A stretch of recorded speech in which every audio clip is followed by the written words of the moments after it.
അങ്ങനെ ഇതാ രാവിലെ എഴുന്നേറ്റ്. അയ്യോ രാവിലെ ഒന്നും എഴുന്നേറ്റില്ല കേട്ടോ, പിള്ളേർക്ക് ക്ലാസ് ഇല്ലാത്ത കാരണം 9-9:30 എങ്ങാണ്ടായി ഞാൻ എഴുന്നേറ്റപ്പോഴത്തേക്കും കേട്ടോ. അപ്പോൾ എല്ലാവരും നല്ല സുഖമായിട്ട് കിടന്ന് ഉറങ്ങുമായിരുന്നു. കറണ്ട് പോയതുകൊണ്ടാണ് അപ്പോഴെങ്കിലും ഒന്ന് എഴുന്നേറ്റത്.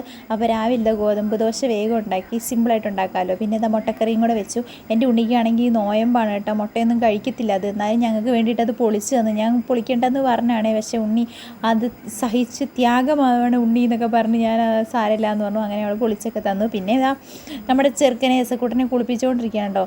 ഇടയ്ക്കിടയ്ക്ക് ഇവന് കുളിച്ചുകൊണ്ടിരിക്കണം, ചൂട് സഹിക്കാനേ അവന് പറ്റത്തില്ല. അങ്ങനെ അവൻ്റെ കുളിയും പരിപാടിയും ഭക്ഷണം കൊടുക്കലൊക്കെ കഴിഞ്ഞ് നമ്മൾ ഉച്ചക്കത്തേക്കുള്ള മീൻകറി ഒന്ന് തേങ്ങ അരച്ച് കറി വെക്കാമെന്നൊക്കെ വിചാരിച്ചാണ് രാവിലെ തന്നെ അങ്ങ് കറണ്ട് പോയി. പിന്നെ നമ്മൾ മുളകിട്ടങ്ങ് കറി വെച്ചെടുത്തേ.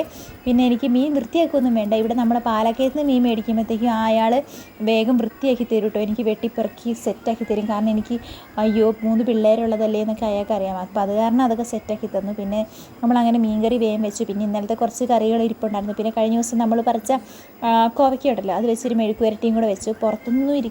അകത്തൊന്നും ഇരിക്കാൻ പറ്റത്തില്ല കേട്ടോ, ചൂട് കാരണം ഒരു രക്ഷയില്ല. കറണ്ടില്ലെങ്കിൽ അകത്തിരിക്കൽ നടക്കില്ല. കുറച്ച് ഉറങ്ങൊന്നും ഉണ്ടായിരുന്നില്ല. അങ്ങനെ നമ്മളിതാ വേഗം ചാടി മുറ്റത്തേക്ക് ഇറങ്ങി.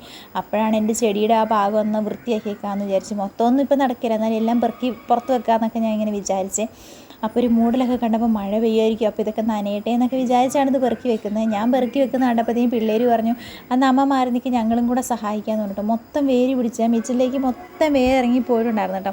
പിന്നെ അവരതെല്ലാം വലിച്ച് പൊക്കിക്കൊണ്ട് വരുവാണ് കേട്ടോ. പിന്നെ വേരടിയിലോട്ട് പോയതൊന്നും അവർക്ക് വലിച്ച് പറിക്കാൻ പറ്റാത്ത കാരണം ഞാനതൊക്കെ പോയി വലിച്ച് പറിച്ചു കേട്ടോ.